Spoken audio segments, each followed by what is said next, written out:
Welcome to Native Yoga Toddcast. So happy you are here. My goal with this channel is to bring inspirational speakers to the mic in the field of yoga, massage, bodywork, and beyond. Follow us at Native Yoga and check us out at nativeyogacenter.com. All right, let's begin.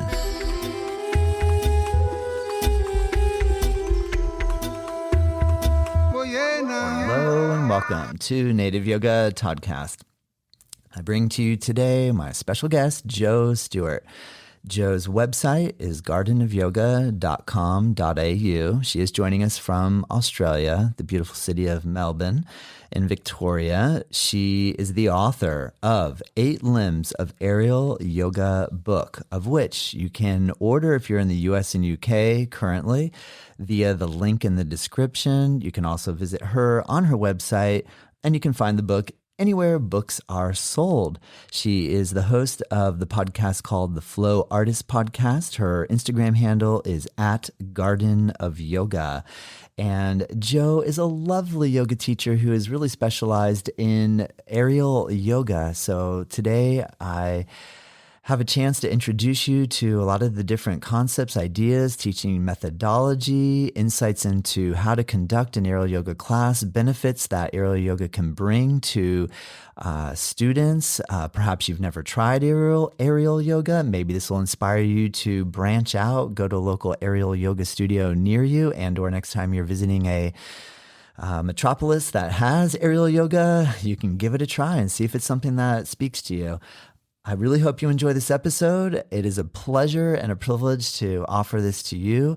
If you get enjoyment out of it and want to share, we love that. Thank you so much. If you send us any messages, any notes, we really appreciate that. All right. Well, on that note, let's begin. I am very excited to be here with Jo Stewart. Jo, thanks for joining me today. How is your day going? I know you're in Australia, so it must be evening in your time. Yeah, it's 8:30 p.m. Had a super chill day today. It's actually my day off, weekend on Wednesday.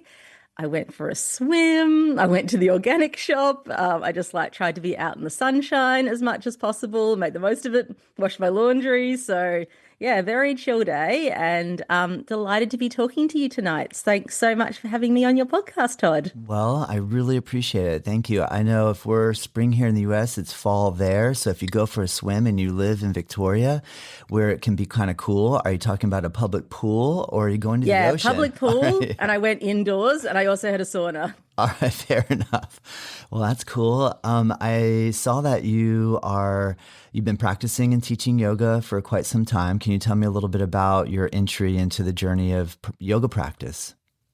Yeah, so I've been teaching for about 20 years, and actually my introduction to yoga came through art. So I started going to a painting class when I was about 6. It's semi-A painting, so ink brush painting, which has a lot of Zen philosophy as part of that practice. And my teacher, Richard Liddickett, is also a yoga teacher. So he always taught us meditation as part of the painting process, and sometimes movement as well. And the ritual of preparing to paint is like a meditation. You use your sumi, your ink stick in your scissori, your ink stone, and the action of mixing the ink is very calming and relaxing. And it's it's a art form that's very much about the state of mind versus what you actually create. So I had that introduction to both meditation and creativity when I was a kid, and went on to go to art school. And that's when things really shifted art-wise, because it went from being something that was always just for my own enjoyment and something that was fun and easy to something that was a lot more pressure and expectation and a lot more questioning yourself as part of the art school journey. So I went to a yoga class and I really loved it and continued to practice all the time. I was studying and thought that maybe teaching yoga could be a fulfilling kind of day job to support me as an artist, and quickly realized through my teacher training and when I started teaching that life would actually be a lot easier and a lot more enjoyable if I wasn't trying to use art as a way to make my money. And I really focused on yoga teaching more as a vocation, and art just kind of shifted back into a hobby, really, like just something I could do for fun and something I could do for me. But actually, I feel like I get to use a lot of creative energy and even get into that same kind of flow state, present moment awareness teaching that I did creating art. So it's very much a similar state of mind for me. Nice. Amazing. And so when you entered into your first yoga class, what style are you practicing? Iyengar yoga? Yeah, it was an Iyengar class. I know Iyengar is big in Australia. There's a lot of great Iyengar teachers.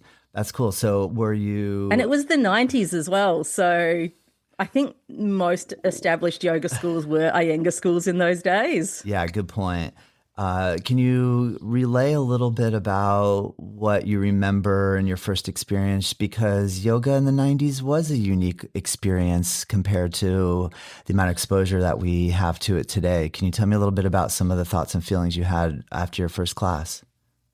Like it was a little upstairs studio. I remember we definitely started with legs up the wall. And I remember being corrected for not being lying straight on the ground when I put my legs up the wall, which is very much part of the Iyengar experience. And like it was a friendly class and Yeah. it was it was a neighborhood studio. So like a kind of a friendly community of quirky regulars who would go there. And I realized that while I enjoyed that experience, and I think that Iyengar has like that modality really works for some people, it wasn't the best fit for me personally. Like I chafed a bit about being corrected and being told what to do. And I also found it hard to stay present and focused with that format of the teacher demonstrates a pose and then you do the pose. And then you go Yes. back and look at the teacher demonstrate another pose and then you go do the pose. So a style that flows, I think works better for me. And I also prefer not knowing what's coming next. Like, I feel like that helps me stay present if we're all in it together with the teacher and the students moving together, which doesn't always work. Like, there's something complicated coming up next, or something that's got a few variations that need their own demonstrations, then demonstrating really makes sense.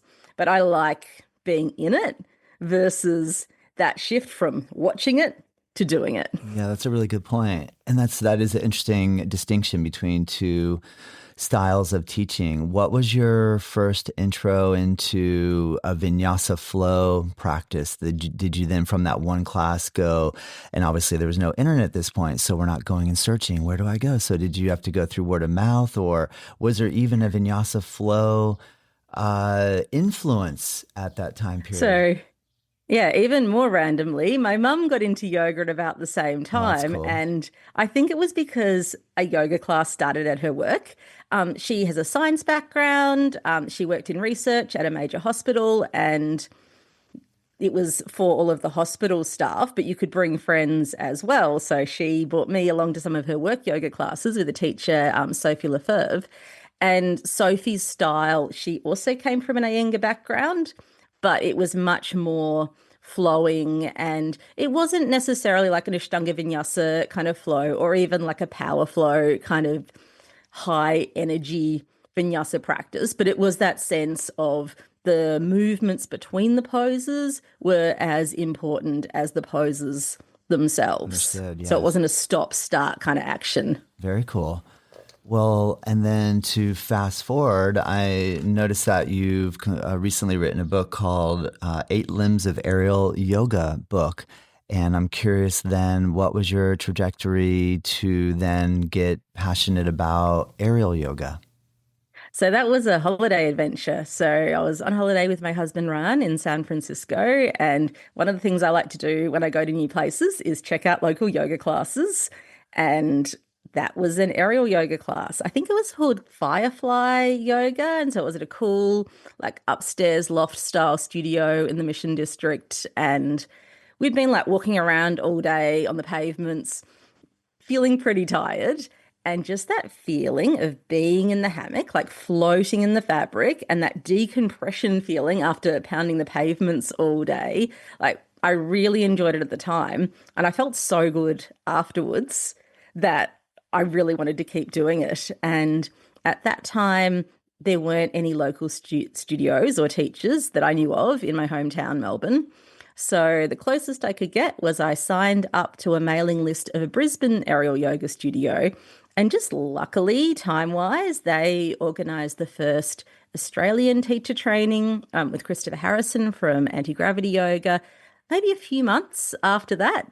So after doing the one class, I went up to the Gold Coast Olympic Village for maybe like 8 or 10 days of intensive aerial yoga teacher training. And then after that, built my own studio so that I could do it at home. Nice. Amazing. Can you tell us a little bit about why you love aerial yoga? Like, I really love how it feels. Like, we were talking a little bit about how I enjoy the flow between poses, and the fabric just allows you to flow in so many different directions. It's almost a similar feeling to moving in water. So it supports you, but it can also provide resistance. It can be unpredictable. So say even doing something like a seti bandhasana, a little bridge pose, if you're lying in the hammock with your knees bent, suddenly that's a whole body stability adventure in a different way to being on the ground. Yeah. So if you have a distractible state of mind that needs present moment things to help you stay present, it's great with that. It feels really freeing and playful and fun to move in the fabric. Like, a lot of movements become more accessible.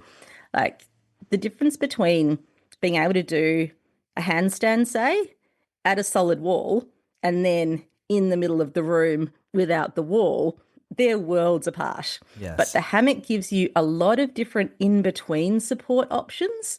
So it's like you've got this space to kind of hone some of the skills that you need for inversions and for balancing postures, but you've got this really helpful support of the fabric to help you with that. And it means that those poses can be safer and more accessible for a much wider range of people. And I love that as well, because people get to surprise themselves and feel like their range of possibilities is being expanded. Yeah, that's cool.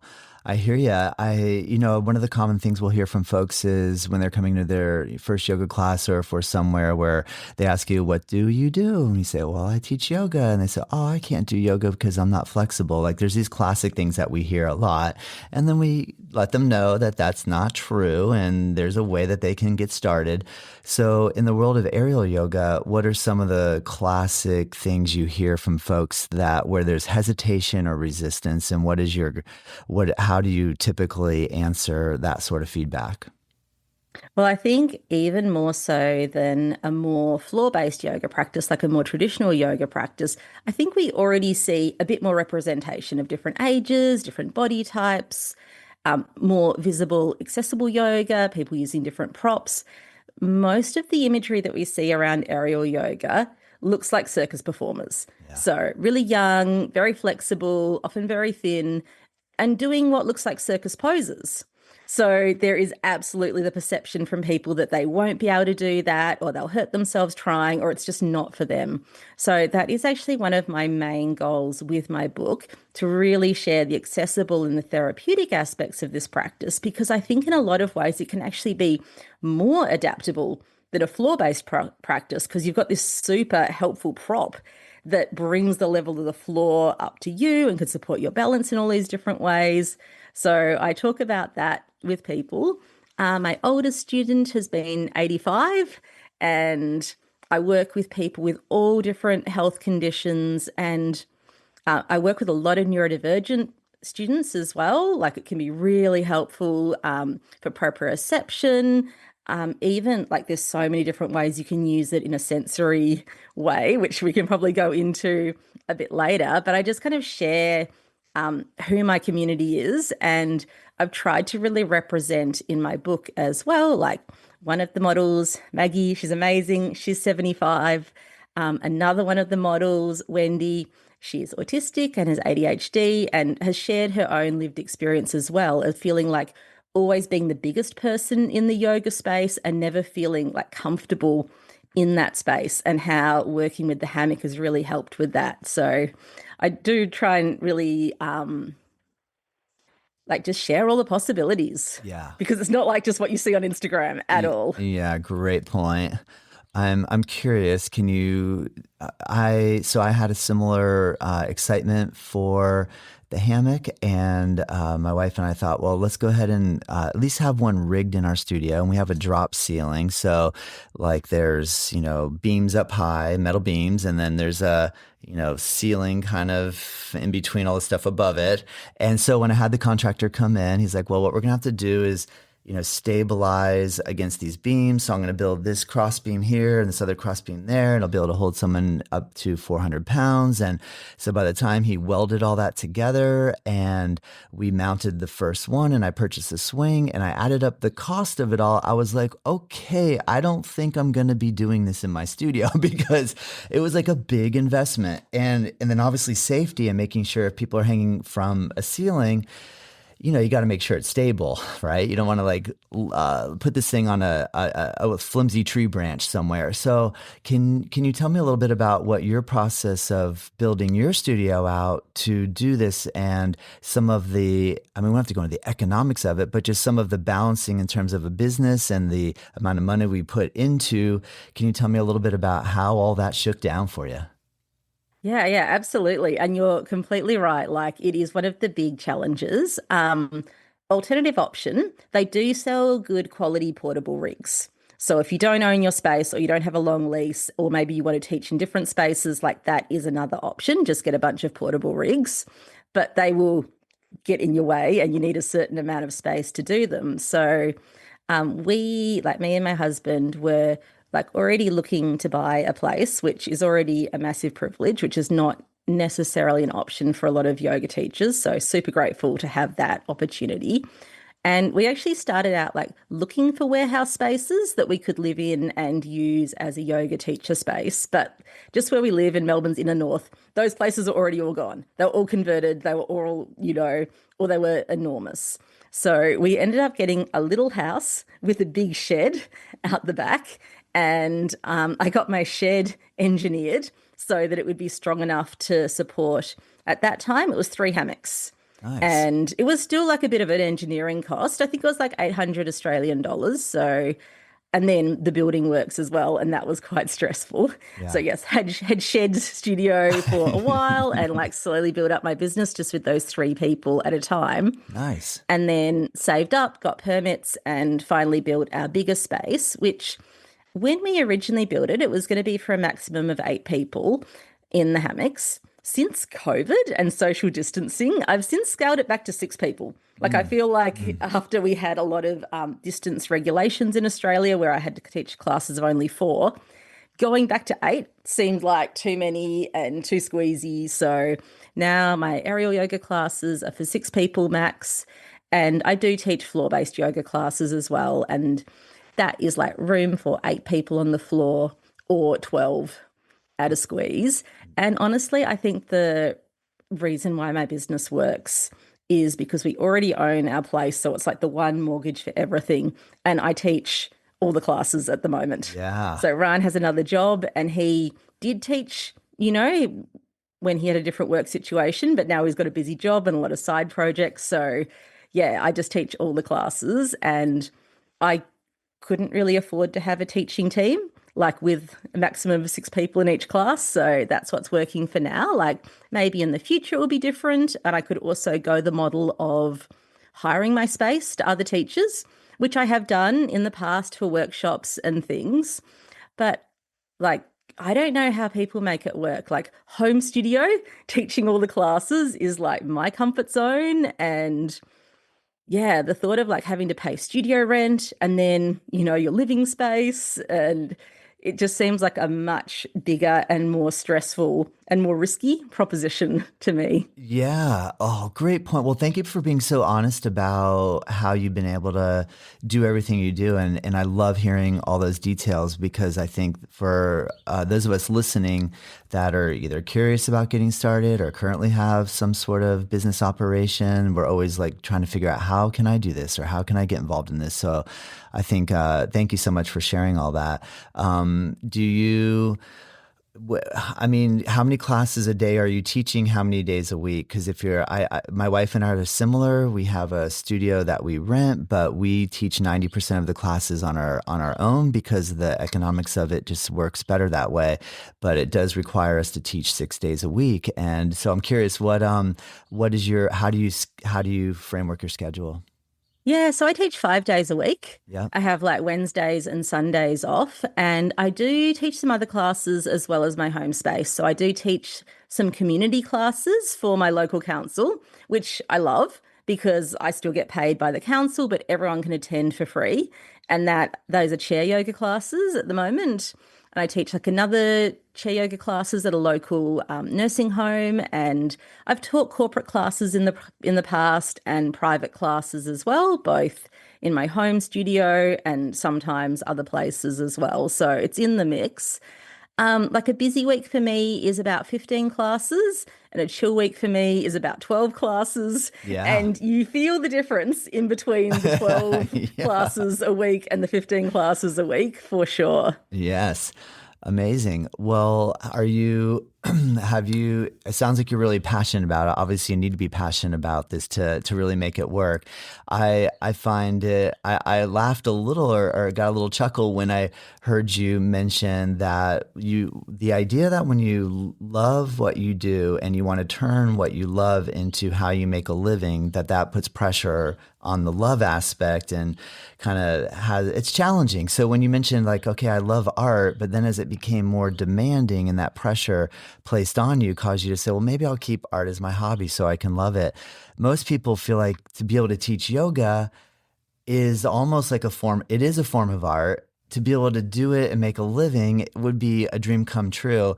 And so I think the fact that you used yoga as your career path so they could keep art as your I love and know. passion I didn't pick a big money job to be my day job. it's a pretty classic way to go. So can you tell me a little bit about how that's worked for you and to be able to maintain still the passion that you have for yoga and have it be your job? Can you talk a little bit about that work-life balance and how you maintain your inspiration? Well, actually, I should as well give credit where it's due to Ran, my husband, who he's a web developer. So anything technology with our business, he does. So he built my website.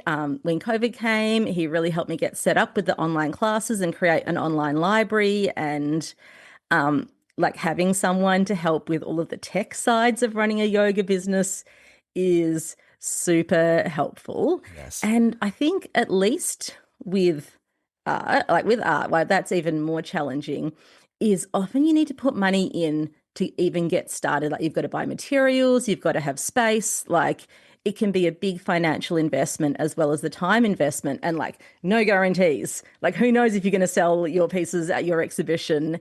Whereas at least with yoga, if something doesn't work out, often it's just your time that you've lost. Yeah. So if you teach Yeah. that class and only one or two people show up, like you don't make that much money from that class, but it's not like doing an exhibition where you've put in months of work and you don't sell anything. Yes. So it's a little bit more scalable, I Yeah. would say. Yeah. And I think I was also just really lucky that I started teaching in the late 90s. Like, I think it would be harder these days to establish yourself as a full-time teacher because the wage I earned when I first left yoga teacher training, $60 Australian per hour, I still see classes being advertised at that rate 20 years later. And everything else is so much more expensive. So if you're trying to make it work teaching at other studios and at gyms, like that's a lot of classes to get anything near what you could live on. Yes. So I'd really encourage people to try and get their own thing going. Like definitely have the classes at the gym and have the classes at the studio. But all my corporate classes have been from people who've come to a gym class or know me from somewhere else and asked if I could go teach at their work. And same as private classes. And there's definitely you want to be respectful to the places that you're working at who might run their own private classes and might not like you advertising that you do that to students. But I think having that mix of places where you can get out and about and people can meet you and experience your teaching, and then like definitely have your own social media, have your own website, have your own thing going so that you're not always relying on other people to give you work so that you can start to make your own work. You could start to do workshops or like intensives or retreats or something else where it's a little bit more time and energy like to get something like that going. But like I've had experiences with like those gym classes and those studio classes where even though the class was going great and was really busy, like it would just end one week. They'd change the schedule, you were off, and then that's all gone. So no one else is going to look after you. Like they look after their own business. And so you have to look after your own business and really try and be as independent as you can, I feel, as a teacher, if you're going to have longevity and not just put all your eggs in someone else's basket. Yeah, that's great advice, Jo. Excellent. Thank you so much. I'm really curious. I'd love to ask you some questions about your new book, which I have a link in the description. People in US and UK can just click that link and order it now. Those that go to your website in Australia can pre-order. I'm curious.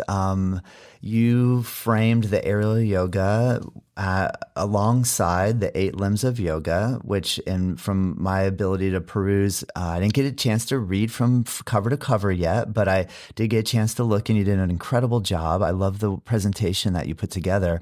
Can you tell me a little bit about how the idea formulated for you to merge your understanding of Yoga Sutras of Patanjali and or the 8-limb path of yoga with the aerial work? Oh, yeah. Thank you so much. And thank you for your kind words about my book. It's absolutely been a labor of love and kind of bringing together everything that I've been teaching over the years. And a lot of it is what I feel like is maybe missing from a lot of aerial yoga teacher trainings because they're often quite short and they focus on the hammock and the poses. So there's not as much room in there for the philosophy or even adapting, like unless it's a specific like therapeutic focus with the class, there's often not a lot spoken about adapting for different bodies and different needs. And so I feel like it was some of the missing pieces. Yeah. So many, I'm sure there will be a lot of aerial yoga teachers who have had people arrive in their class and they just haven't felt equipped to have options for that person or even how to structure their class so that you can teach multiple levels at once and everyone has a good experience. And that also applies to the philosophy. Like sometimes people can get quite caught up in like complicated movements and flows and tricks. And I think that's actually when it kind of stops being yoga. Like I think that you can have a challenging physical practice and still be very connected to the ethics and philosophy of yoga. And for some people, like that's what they need to get to meditation. Like they need to really tire themselves out and then they're ready for it. And like I've had times in my life where I felt like that. So I really wanted to reconnect what we are sharing in aerial classes because I think if we like back into the philosophy of yoga, because I think if we're calling it aerial yoga, like we really have to ground it in that philosophy.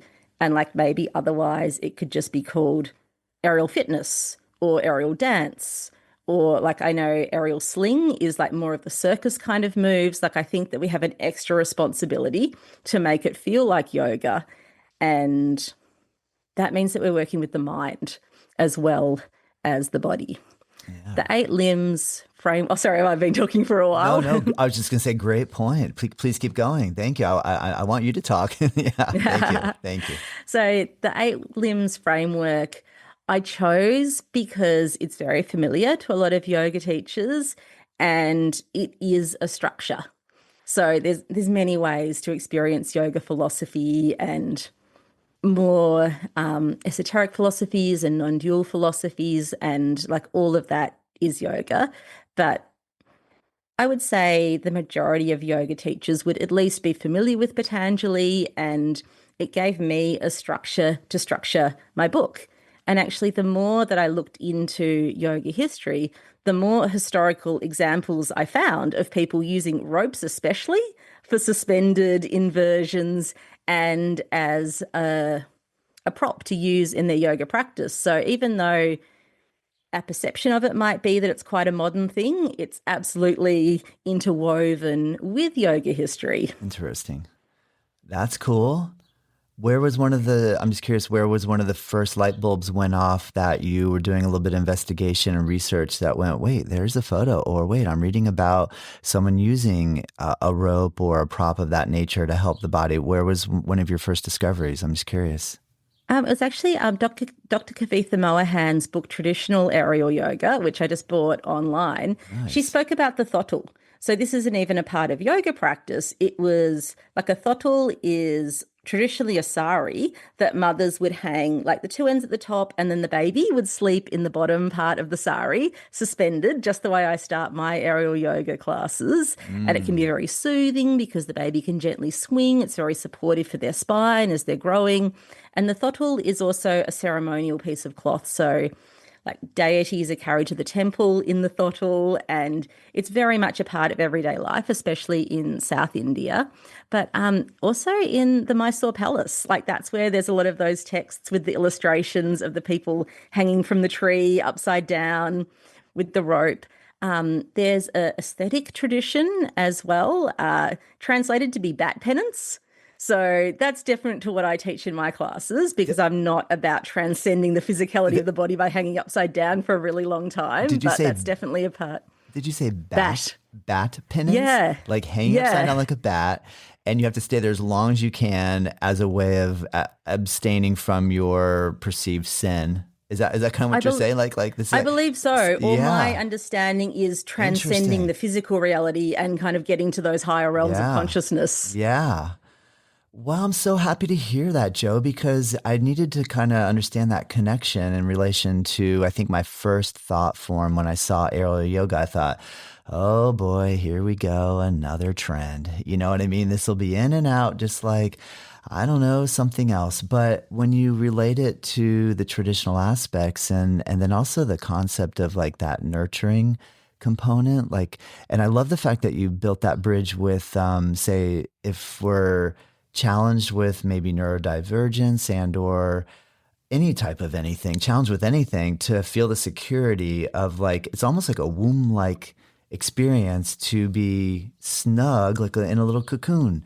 So there is something very comforting about that. So now that you made the connection with moms letting babies swing in it, but also that was even used as like a austerity practice is really interesting, which makes perfect sense because we could turn anything into an austerity practice if we get creative enough in a way. But which leads me to another question or another thought. What has been your relationship to austerity practices in yoga, and how is that evolving for you as you, I'm guessing you've been at this for a long time, bring more compassion to yourself as we age? I think I'm more drawn to indulgence than I am to austerity. So, Well, has yours but I've, has it helped your indulgence, and how has your indulgence evolved well, then since your 20s to where you are today? like I actually do think that exploring play and pleasure in practice can be really powerful. Yeah. And just to scroll back to what you're saying about how soothing it can feel to be supported in the hammock, I work with a lot of people who have PTSD and also chronic pain. Mm. And they have found like their nervous system benefits of just being supported so powerful for them. And especially if, say, you have low energy from illness or like another reason from stress, like there's full permission and encouragement in my classes. If you just want to be cocooned in your hammock for the whole time, take that space to rest and be, if that's what you need today. And you can say that in a mat-based class, but to pay your money and to show up and lie on your mat for an hour, not that many people do that. That's a good But the point. fact that the That's a really hammock good point. yeah, the fact that the hammock kind of gives you your own space to do that and also the ability to move in the way that feels good for you. Like, I feel like it is actually an option that a lot more people do take. And I think if you have a lived experience of like feeling pain with movement and the associated fear that can come up with that, it can be really scary trying new things if you don't know you're going to have a pain flare the next day. The ability to try, well, it just gives you so much more repertoire Mm. and you can move in so many different ways because you're supported. People are able to reconnect with movement as something that feels good in their body and is therefore relaxing for their minds. And the feedback loop from that is then that they do feel comfortable to try more things, and maybe they have a better night's sleep that night because they're actually able to relax and let go in the class. And then that helps set them up for a better day the next day. Because Yeah. there's absolutely like a feedback loop between like pain, cortisol, stress, and bad sleep. And all those things make each other worse. So if we can introduce opportunities for like rest and pleasure and just maybe feeling good in your body for the first time that day, like I think that's so powerful. And that's much more what I'm drawn to than an aesthetic practice. Like I think everyday life has so much stress and pressure in it that I don't want to encourage that in my classes Yes. at all. I'm more about getting people to like ease off and do a bit less. Yeah. A great point. Wonderful.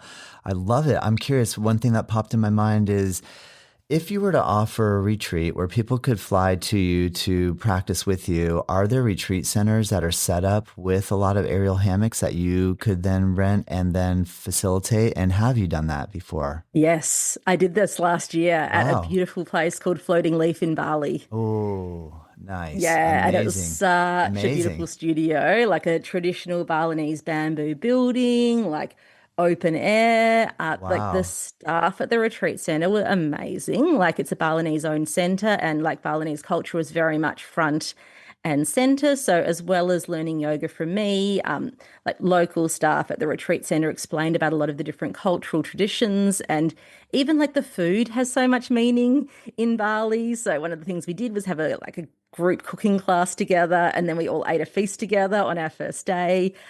Because I like making things, we also went to a local silversmith workshop in a silversmithing village, and it was just in like a family garden kind of studio setup. So that was really beautiful as well. And I'm absolutely excited to go back, hopefully in 2027, though I'm just kind of putting travel plans on hold at the moment just because there's so much happening in the world right now. I don't think anyone is in the mood to book flights, and I just want to like give all of that a bit of space. But yeah, I'm absolutely hoping to go back to Floating Leaf and would totally recommend it as a venue for any other teachers. Like I felt so supported by the staff. It was such a beautiful, positive experience. Amazing. Great to hear. For someone who is now has their interest peaked and they I think a good place to start would be to read your book.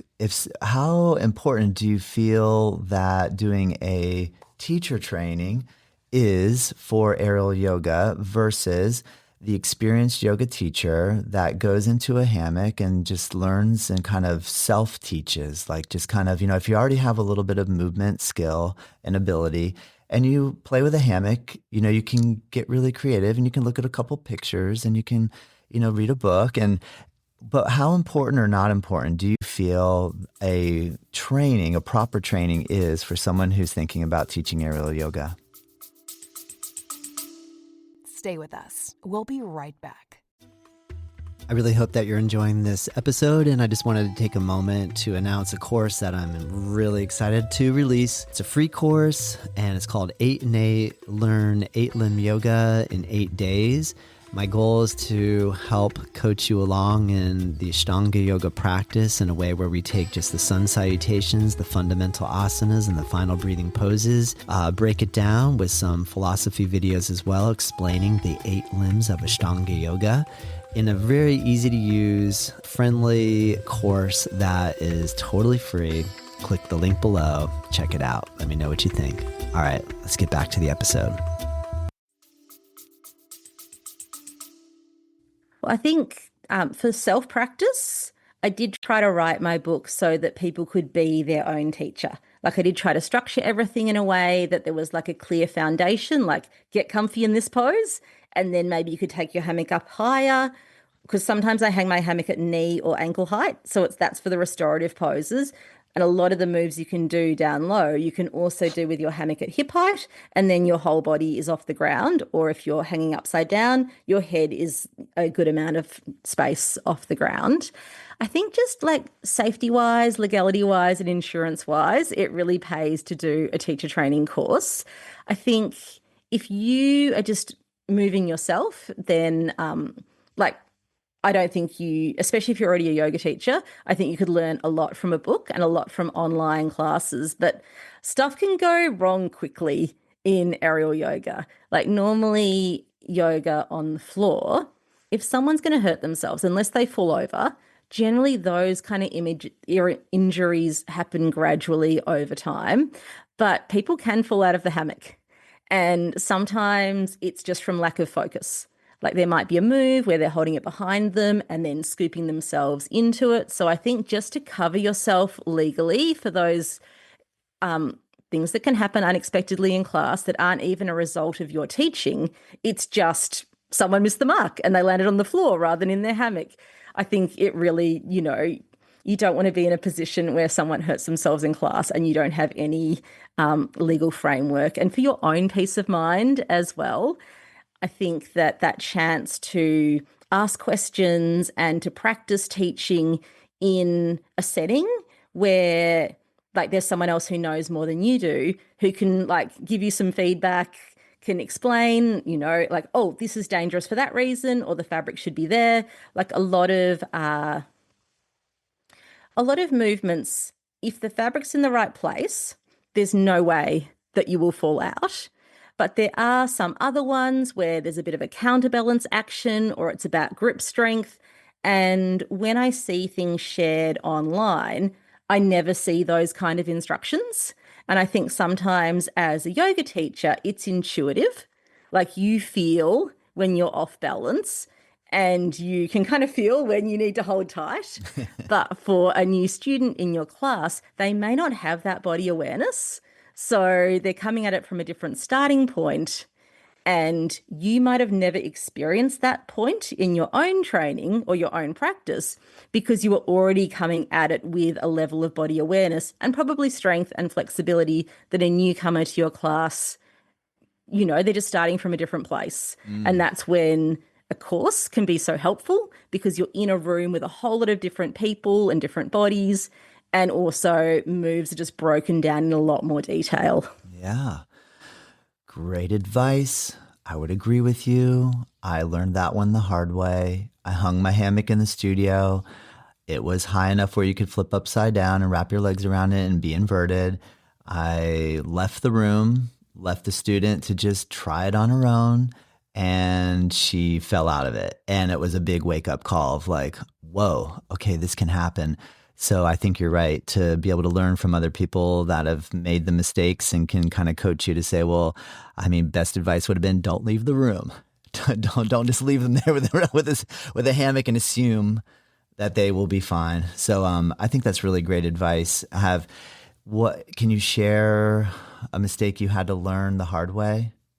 This was not, I guess it was more a level of understanding. I've had people, like no one has hurt themselves in my class, thankfully, but I've had people fall out of their hammock and land on the floor, and it wasn't a brand new beginner. Like it was an experienced student who wasn't focusing multiple times. So like I used to teach gym classes with aerial yoga where it was like 22 people in the room. And if I had a brand new beginner, I would focus on them.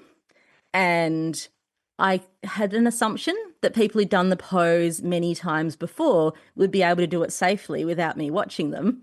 But I've learned that is not always the case. Like sometimes people just aren't focused and each time I ask the person, like, what happened? Like, and they're like, I don't know. So good point. If they didn't know, it's, sometimes it is about like focused awareness.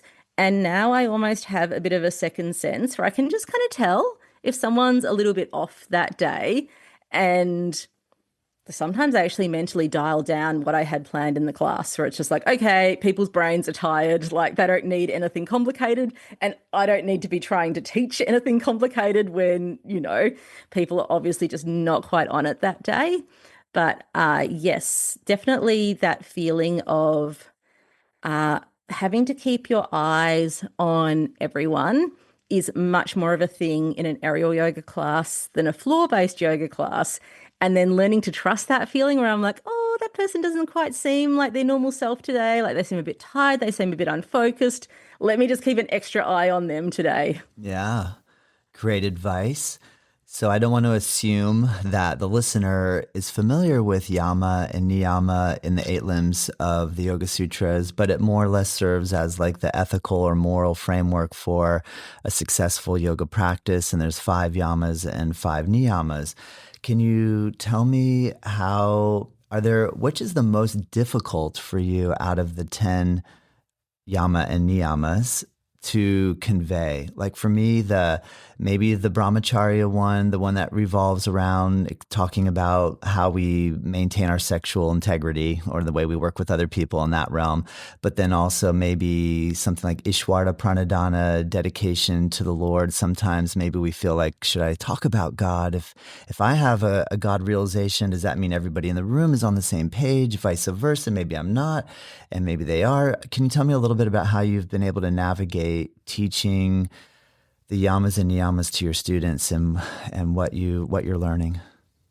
So I don't really necessarily use the Sanskrit names or like talk about yama and niyama in class as much. Like the book has very much been my forum to really unpack that a lot more, but I try and live it. So like the dhyana and dhyana,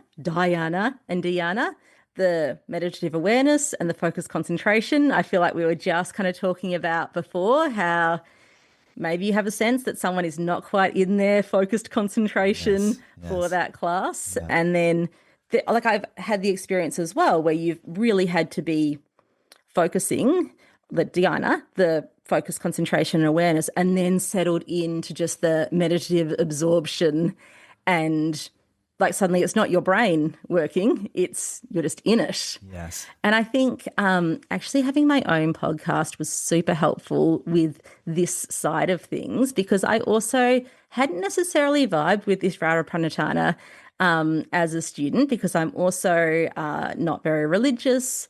And Dr. Sham Raghunatham has quite a different interpretation where it's about sovereignty and it's about challenging dogma. And I really, he explains it really well. And I definitely drew from my conversation with him in the book, but it's kind of about Isvara, sovereignty.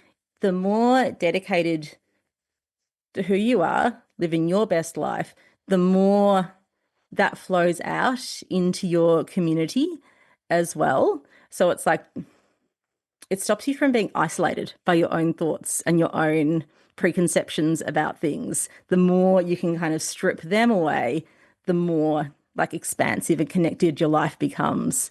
So nice. Yeah, that's a really good way to blend both ideas into a cohesive understanding. You could be of a spiritual leaning or you could not, and that doesn't tread on either toe.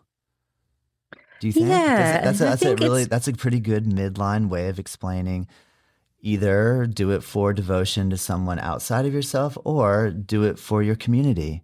Like be a good person just simply for the fact that it brings joy to the community. And I don't know.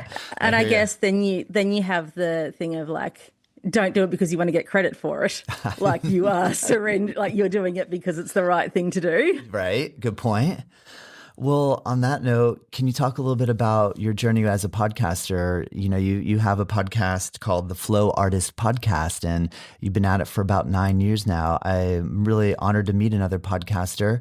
Can you tell me a little bit about how podcasting has enriched your life and or your yoga practice and your yoga, your ability to communicate what you do, learn from other people, and also promote yourself?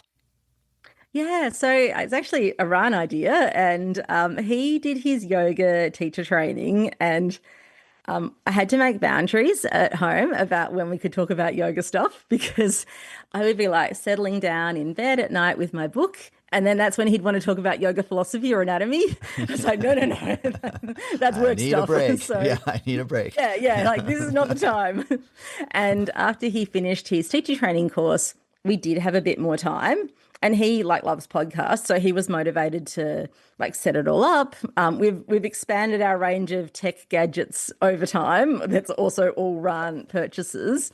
But I really like talking, and I have a lot of questions. I'm a curious person. I'm interested in life. I'm interested in other people. So I tend to do more of the writing questions for the interviews. And it's just been a really amazing way to connect with people who inspire us. And like, say you have a favorite author, if you're just a fan and you send them an email, like that's nice. And it's nice to like let them know how much you love their book. But if you have a podcast and you send them an email, sometimes they'll reply. And then you can have like a whole hour conversation with this amazing person who's been the source of so much inspiration and learning for you. Or maybe you discover someone and you think they're awesome and you want more people to know about them. It's a forum for that as well. So it's like you can have a masterclass with like you can reach out to anyone and sometimes they say yes. So I love that aspect of it. And I feel like I've got to make like real friends from the podcast. Like one amazing past recurring guest, Jivita Heyman, who's the founder of Accessible Yoga, wrote my foreword for my book and just great timing. He's coming to Melbourne this coming weekend. I'm going to be assisting him on his Accessible Yoga teacher training course. Oh, cool. So he'll be hosting my online launch.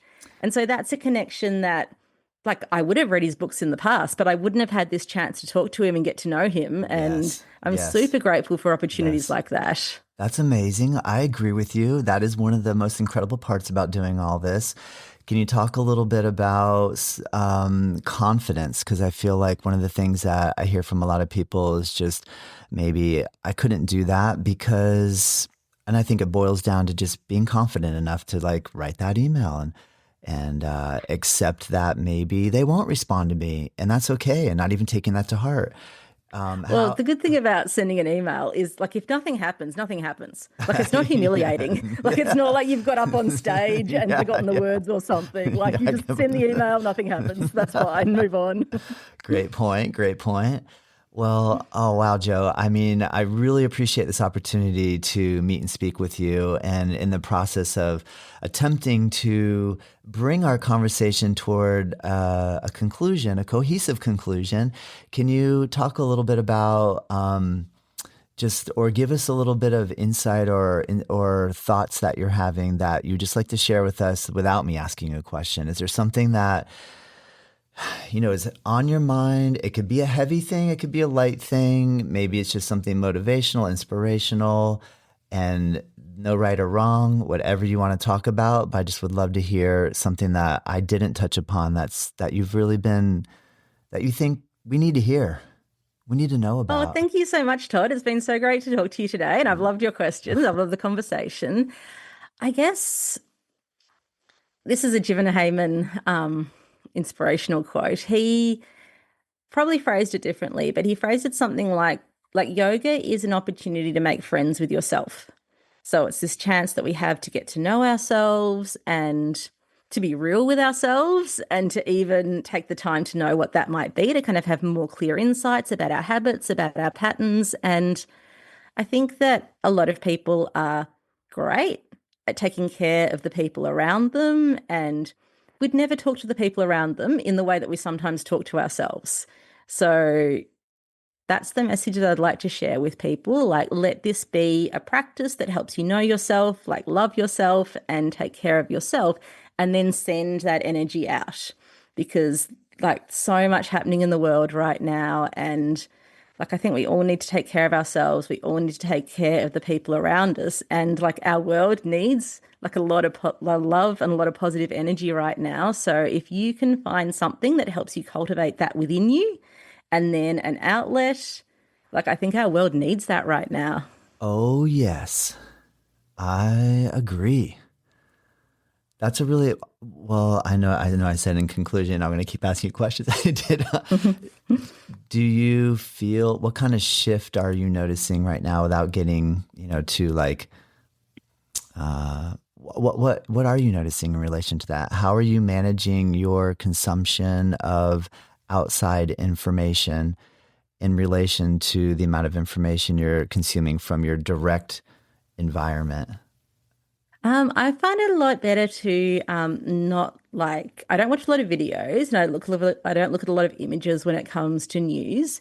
But there are a couple of really super smart, super like worldly, they all seem to be women, surprisingly, not surprisingly, but like female journalists who I look to for my news, who kind of give a bit of a deeper perspective and unpack stuff a bit more and come from different backgrounds as well, because I think that's important. So I think maybe be selective about where you're getting your news from, especially like in the AI age, like seeing is not believing, like, and like really look into the sources. And maybe as well, this is absolutely a work in progress for me, like be intentional about how much time you spend online and what you're doing there. Like it's easy to get sucked into the scroll, and it's definitely diminishing returns, both in terms of mental health and just what you could be doing with that time. Because doing nothing is sometimes better than that. Yes. And maybe like we all need to do a bit more nothing sometimes and just give ourselves a bit of space to decompress. Yes, Jo. Oh my gosh. Thank you for that. Well, what a pleasure. I am so grateful. Your book is amazing. I recommend everybody order a copy. The link that I have benefits you the most, but obviously people can get it from all the different places, your local bookstore and online at other spots as well. But, thank you so much I know it takes a lot of commitment and time to actually write a book, and I am inspired by you. I hope one day to focus my energy enough to be able to do the same thing. So, great job there. Kudos for being able to pull that off. And I think all the work you're doing with like in studio, but also online is very motivational and inspirational. So I really appreciate you sharing everything that you do. It's been a real pleasure. Thank you so much. Oh, thank you so much, Todd. It's been so great to talk to you. And like, thank you for everything that you do as well. All right. Thank you. Thanks, Jo. Until next time, I appreciate it. Native Yoga Toddcast is produced by myself. The theme music is dreamed up by Bryce Allen. If you like this show, let me know. If there's room for improvement, I want to hear that too. We are curious to know what you think and what you want more of, what I can improve. And if you have ideas for future guests or topics, please send us your thoughts to info@Native Yoga Center. You can find us at nativeyogacenter.com. And hey, if you did like this episode, share it with your friends, rate it and review, and join us next time.